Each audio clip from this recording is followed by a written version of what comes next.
Dans un petit village près de la mer vivait Ella, une jeune fille curieuse avec des yeux étoilés et une imagination débordante. Ella adorait les histoires que lui racontait son grand-père sur les profondeurs mystérieuses de l'océan. Un jour, elle décida de partir à l'aventure pour découvrir ce que cachait le monde sous-marin. Équipée de son masque de plongée et de ses palmes, Ella plongea dans la mer. Elle se retrouva dans un monde de couleurs, rempli de poissons aux teintes éclatantes et de coraux fluorescents. En explorant, elle découvrit une vieille épave recouverte d'algues. Curieuse, elle décida de s'en approcher. À l'intérieur de l'épave, Ella trouva un coffre rempli de pièces d'or et de bijoux. Cependant, elle n'était pas seule. Un groupe de dauphins s'approcha d'elle, mené par un dauphin nommé Splash. Au lieu de se sentir menacée, Ella choisit de sourire et de tendre la main. Les dauphins, curieux eux aussi, l'entourèrent joyeusement. Splash lui montra comment jouer à des jeux dans l'eau, et ensemble ils s'amusaient à sauter hors de l'eau et à exécuter des figures. Ella réalisa rapidement que les dauphins lui montraient un autre trésor, encore plus précieux que l'or, la valeur de l'amitié et de la coopération. Ensemble, ils nettoyèrent l'épave des algues pour en faire un havre accueillant pour les poissons et les créatures marines. Ella apprit à parler le langage des dauphins, composé de sifflements et de clics, et devint amie avec de nombreux habitants de la mer, dont une tortue sage nommée Muriel et un poisson clown espiègle appelé Zigzag. Grâce à ces nouveaux amis, Ella découvrit l'importance de prendre soin de la mer et de tous ses habitants. Quand elle remonta à la surface, elle était heureuse d'avoir gagné non seulement des trésors tangibles mais aussi des souvenirs précieux et de véritables amis. De retour chez elle, Ella raconta ses aventures à son grand-père, qui sourit avec fierté. Ella comprit ainsi que l'amitié et la coopération sont les plus grands trésors que l'on puisse trouver, même dans les endroits les plus inattendus.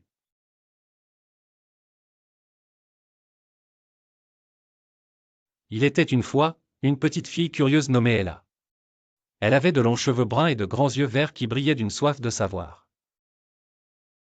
Un jour, alors qu'elle explorait le grenier de sa grand-mère, Ella découvrit une mystérieuse montre à gousset doré.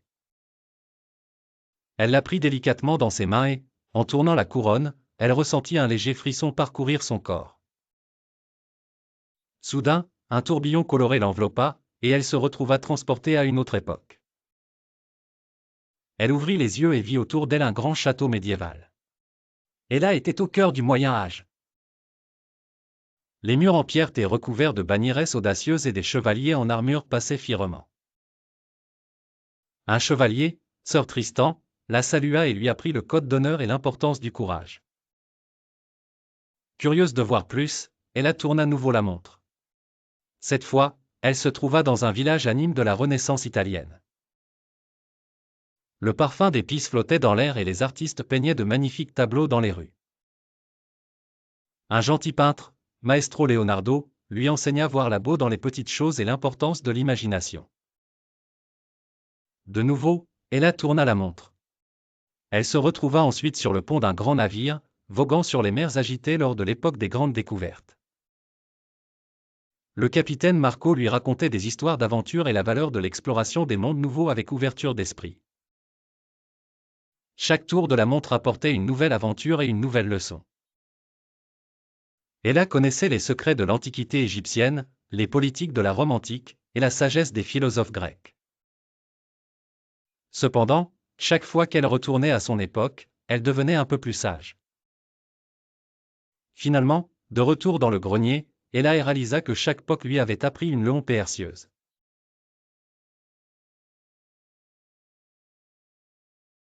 Dans une forêt dense et mystérieuse, une jeune fille prénommée Élodie errait souvent pour échapper à un quotidien où elle se sentait incomprise et négligée par ses proches. Un jour, alors qu'elle explorait un coin reculé qu'elle croyait encore inexploré, elle découvrit une vieille horloge nichée dans le tronc d'un arbre ancien. Intriguée, Élodie tira sur la clé qui dépassait et remonta l'horloge sans vraiment réfléchir aux conséquences. À sa grande surprise, elle se rendit compte qu'elle pouvait arrêter le temps pour de brefs instants. Cette découverte incroyable transforma son existence monotone en une aventure palpitante. Elle expérimentait ses nouveaux pouvoirs en visitant des lieux cachés et accomplissant des prouesses qu'elle n'aurait jamais osé rêver. Tout à coup, le monde lui appartenait. Cependant, Élodie fut tentée de plus en plus par la possibilité de remonter le temps pour corriger des erreurs passées. Elle choisit d'intervenir lors de moments qu'elle jugeait injustes ou douloureux pour ses proches, pensant que cela améliorerait leur vie. Mais bientôt, elle remarqua des déséquilibres étranges autour d'elle, comme si le monde lui-même réagissait à ses manipulations. Des tempêtes inexplicables ravageaient leur village et les animaux commençaient à agir de façon erratique. Élodie prit conscience que chaque petit changement altérait l'équilibre naturel du monde et que ses actions pouvaient entraîner des conséquences désastreuses. Désorientée, elle comprit qu'elle devait se décider. Dans un dernier pied de nez au destin, Élodie choisit de sacrifier l'horloge et ses pouvoirs pour rétablir l'harmonie perdue. Elle retourna à l'arbre ancien où elle l'avait trouvé, y déposa l'horloge et cessa définitivement de manipuler le temps. En agissant ainsi, le village retrouva sa quiétude et Élodie, bien que redevenue ordinaire, avait découvert l'importance de l'acceptation et du courage.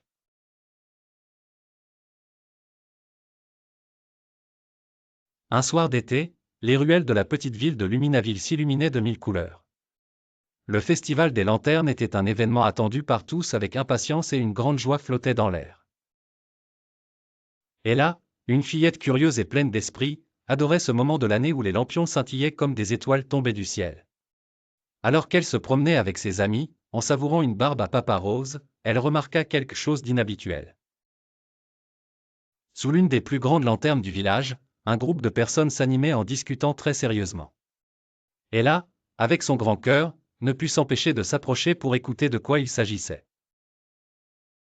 Il semblait que quelqu'un avait renversé par inadvertance un stand de souvenirs précieux appartenant à Monsieur Lee, un vieil artisan du village. Les objets brillaient, ça provoque une grande dispute, chacun accusant l'autre d'avoir causé l'incident. L'atmosphère autrefois joyeuse du festival risquait de se transformer en tristesse et en colère. Hélas, avec elle devait agir avant que les choses ne s'enveniment davantage. Elle rassembla ses amis et ensemble, ils proposèrent de mener une enquête pour découvrir la vérité. Armés de leur courage et de leur sens de l'observation, ils commencèrent à interroger les participants du festival qui avaient été témoins de la scène. Petit, les enfants découvrirent que le vent, soufflant plus fort que d'habitude, avait été le véritable coupable. Un couple se querellant proximi avait fait tomber une grosse couverture sur le stand, entraînant malencontreusement les objets par terre. Et là, avec sa douce voix, expliqua leur découverte au groupe d'adultes qui se disputaient encore. Elle les encouragea à pardonner leurs malentendus et à coexister comme la belle communauté qu'ils étaient. Émus par sa sagesse, les adultes suivirent son conseil et ensemble, ils réparèrent les objets cassés. Le festival retrouva son éclat. Ella avait non seulement résolu un mystère, mais elle avait aussi montré l'importance de la coopération et de la résolution pacifique des conflits. Sa gentillesse et son esprit de médiatrice lui valurent l'admiration de ses proches, et elle retourna profiter des lanternes en souriant, le cœur léger et le pas dansant.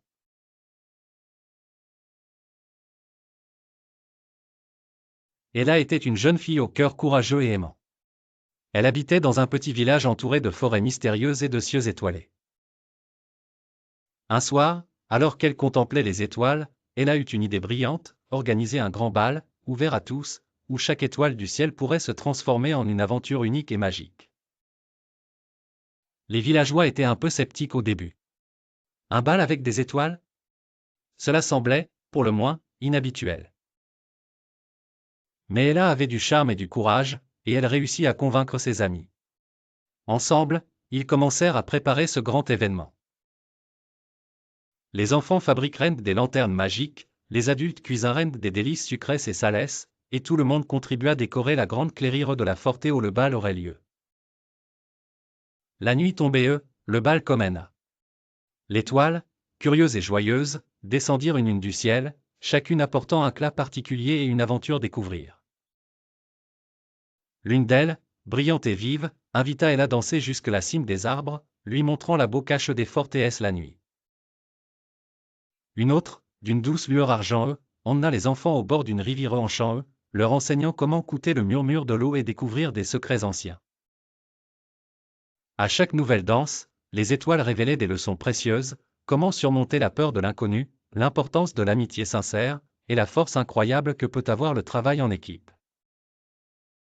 Les gens riaient, dansaient, et partageaient des histoires avec les étoiles, découvrant que la magie véritable résidait dans les souvenirs qu'ils créaient ensemble. Le bal dura toute la nuit, et lorsque le premier rayon du soleil apparut, les étoiles regagnèrent doucement leur place dans le ciel, promettant de revenir un jour. Pour Ella et ses amis, cette nuit magique serait toujours gravée dans leur cœur, pleine de leçons et de moments de joie partagés. Ainsi, Ella ne s'était pas contentée d'organiser un bal, elle avait ouvert les cœurs de son village à la merveille des étoiles, enseignant à tous que la persévérance et l'amitié sont les plus puissantes des magies.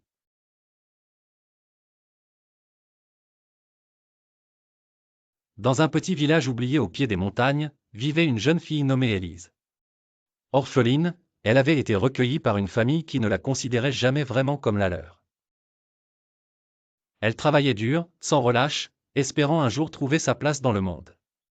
Un après-midi, désireuse de s'échapper de la monotonie de son existence, Élise s'aventura plus loin qu'elle ne l'avait jamais fait. Elle découvrit une rivière cachée, oubliée par le temps, bordée de grands arbres aux branches touffues. Tandis qu'elle se reposait, ses yeux furent attirés par une lumière étrange flottant sur l'eau paisible. Curieuse, elle s'approcha et tendit la main pour la toucher. Dès ce contact, Élise fut enveloppée d'une douce chaleur et son corps tout entier se transforma. Elle devint lumineuse, comme composée de la même pureté que la lumière de la rivière. Soudain, elle pouvait entendre les pensées des animaux et des plantes autour d'elle. C'était un don incroyable, mais elle ne savait pas encore comment l'utiliser. Pour la première fois, Élise sentit un lien profond avec le monde qui l'entourait. Convaincue que ce pouvoir était une bénédiction, elle décida de l'utiliser pour aider les villageois. En entendant leurs pensées secrètes, elle commença par de petites actions. Aider un fermier à résoudre un conflit avec ses voisins, guider une enfant perdue dans la forêt, ou encore apaiser un couple en désaccord. Cependant, à chaque bienfait qu'elle réalisait, des conséquences inattendues se produisaient. Les relations qu'elle pensait renforcer devenaient tendues, et les conflits semblaient s'aggraver malgré ses bonnes intentions. Élise comprit alors qu'il ne suffisait pas d'avoir de bonnes intentions, il fallait aussi comprendre les besoins et les sentiments de chacun. Décidée à percer le mystère de son don, Élise retourna souvent à la rivière. Elle découvrit grâce aux pensées murmurées par le vent et l'eau que la lumière était un héritage ancien, destiné à enseigner la sagesse à celui qui saurait l'écouter.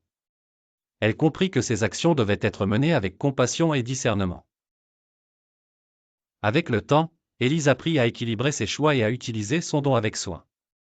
La rivière cachait le secret d'un pouvoir ancien, mais elle était aussi un miroir de son propre désir de comprendre et de changer le monde. Elle réalisa que la véritable lumière résidait dans le cœur de chacun, prête à être révélée à ceux qui osaient la toucher.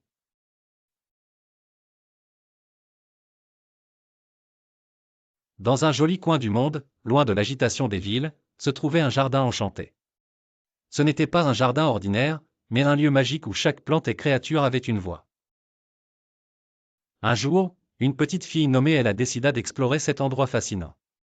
Curieuse et aventurière, Ella aimait apprendre de nouvelles choses et rêvait souvent de trouver des mystères cachés. Dès qu'elle posa le pied dans le jardin, elle sentit l'air frais et légèrement parfumé des fleurs multicolores. Elle avança avec précaution, ne voulant rien déranger. Soudain, Ella entendit un doux chuchotement provenant d'un massif de roses. « Bonjour, Ella, dit une rose éclatante. Nous sommes ravis de te rencontrer. Veux-tu découvrir notre monde, demanda la rose avec un sourire. Merveilleux, Ella acquia, ses yeux brillants d'enthousiasme. Les roses lui parlèrent des abeilles qui dansaient de fleur en fleur, collectant du nectar essentiel pour la survie des plantes. Les abeilles sont nos amies, expliquerent-elles. Elles nous aident à grandir et à embellir le monde. En continuant son chemin, Ella rencontra un vieux CH majestueux. Salut, petite, gronda-t-il doucement. Je suis ici depuis des siècles et j'ai vu le monde changer. C'est important de prendre soin de nous, les arbres, car nous vous offrons de l'ombre, de l'oxygène, et une maison pour les oiseaux. Plus tard, un papillon aux ailes brillantes s'approcha d'elle et se posa délicatement sur son épaule. Tout ici a besoin d'amour et de respect, murmura-t-il. Lorsque les humains prennent soin de la nature prend soin d'eux en retour. Ella passa toute la journée couter les plantes et les cératures, apprenant de Perseus le ONS sur le respect et la protection de la nature. Lorsqu'elle quitta le jardin en chant, elle se promit de partager tout ce qu'elle avait appris pour que chacun comprenne quel point il est crucial de préserver cette plante merveilleuse. Et ainsi, la petite Ella devint la gardienne de la nature, inspirant tout ce qu'elle rencontrait par son amour du monde naturel.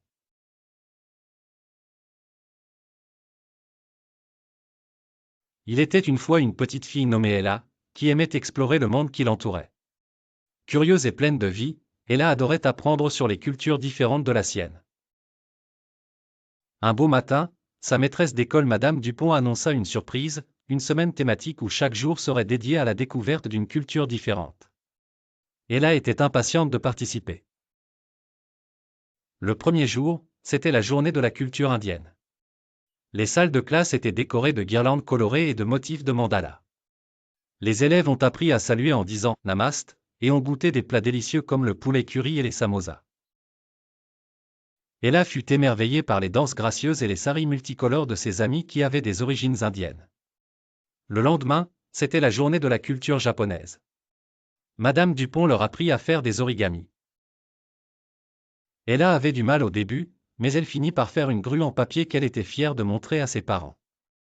Ils goûtèrent au sushi pour la première fois, et bien qu'elle fût un peu hésitante d'abord, Ella finit par adorer la texture fondante du poisson cru. À la culture brésilienne, ils dansèrent sur des rythmes de samba et fabriquèrent des masques de carnaval. Ella rigola beaucoup en voyant son meilleur ami Thomas se déguiser en danseur de carnaval. Enfin, la semaine se termina par la célébration de la culture maori de Nouvelle-Zélande. Ils apprirent à dire « Kia ora » pour se saluer et furent fascinés par les histoires légendaires des Maoris racontées par Madame Dupont. À la fin de cette semaine extraordinaire, Ella s'assit dans sa chambre, entourée de souvenirs de toutes ces cultures. Elle réalisa l'importance de respecter les différences et de célébrer la diversité. Chaque culture avait sa propre beau et elle se sentait chanceuse d'avoir eu la chance d'en découvrir quelques-unes. Elle a compris que même si les cultures étaient différentes, elles avaient toutes quelque chose en commun, un profond désir de vivre en harmonie et d'apporter de la joie aux autres. C'est ainsi qu'elle a, avec son esprit ouvert et son cœur rempli d'amour, résolu de toujours respecter et apprécier les diverses cultures autour d'elle. Elle savait maintenant que c'est la diversité qui rendait son monde si merveilleux.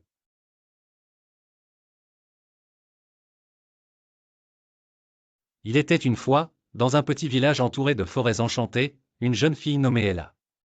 Ella n'était pas une fille ordinaire, elle avait le pouvoir d'exaucer des vœux.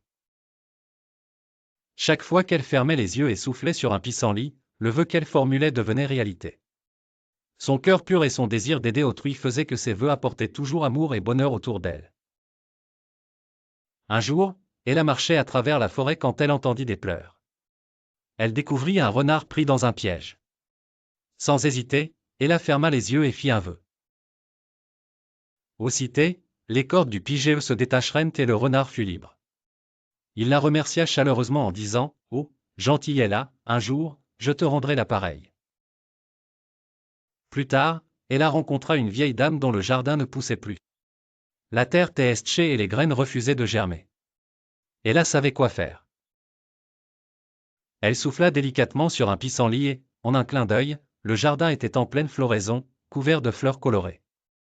La vieille dame était aux anges et invita Ella à revenir prendre le thé à chaque printemps. Chaque vœu d'Ella était une nouvelle aventure. Que ce soit pour réparer le toit d'une maison battue par les tempêtes ou pour retrouver un chaton perdu dans la neige, Ella ne reculait jamais devant l'occasion d'aider. Un soir, alors qu'Ella se reposait près d'une rivière, elle aperçut une étoile filante. Elle se dit, « Je voudrais que tout le monde puisse être aussi heureux que je le suis. » Sans le savoir, elle créa une vague de bonheur qui traversa le village entier, unissant les habitants dans un esprit de gentillesse et de partage.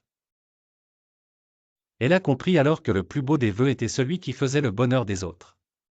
Et même si ses vœux étaient magiques, c'était son esprit généreux qui inspirait véritablement le village. Ainsi, partout où elle allait, Ella semait l'espoir et l'amour, car elle savait que les véritables aventures viennent du cœur.